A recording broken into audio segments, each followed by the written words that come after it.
अस्सलामुअलैकुम नाज़रीन, आप देख रहे हैं इस्लामिक पोस्ट। उम्मीद है आप सब खैरियत से होंगे। नाज़रीन, आज मैं आपको अल्लाह ताला के नाम या गफ़्फ़ारू के मायने, इसके ख़वास, इसकी बरक़ात, फ़जीलत और वज़ाइफ के बारे में बताऊँगी।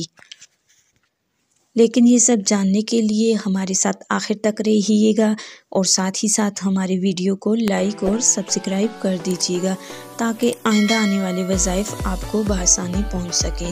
तो नाज़रीन, आगाज़ करते हैं। हम बात कर रहे हैं अल्लाह ताला के नाम या गफ़्फ़ारू के मायने के बारे में, उसकी ख़वास, बरक़ात, फ़जीलत और वज़ाइफ के बारे में।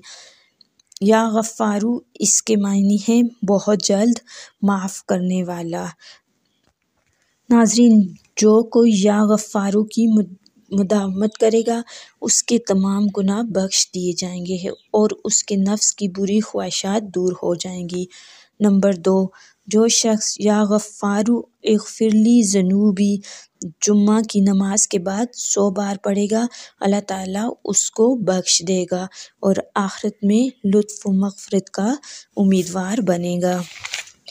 नंबर 3, जो कोई नमाज असर के बाद रोज़ाना या गफ़्फ़ारू इग़फ़िरली पढ़ेगा, अल्लाह ताला उसको बख्शे हुए लोगों के ज़ुमरा में दाखिल करेगा।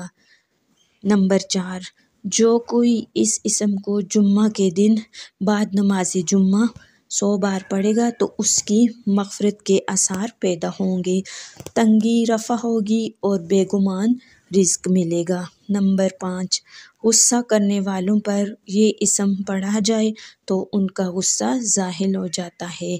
तो नाज़रीन, अल्लाह ताला के नाम या गफ़्फ़ारू की फ़जीलत, बरक़ात और वज़ाइफ के बारे में जानकर आपको कैसा लगा? अपनी कीमती राय का इज़हार कमेंट बॉक्स में ज़रूर दीजिएगा। मिलते हैं एक और नई वीडियो और एक और वज़ाइफ के साथ। तब तक के लिए अल्लाह हाफ़िज़।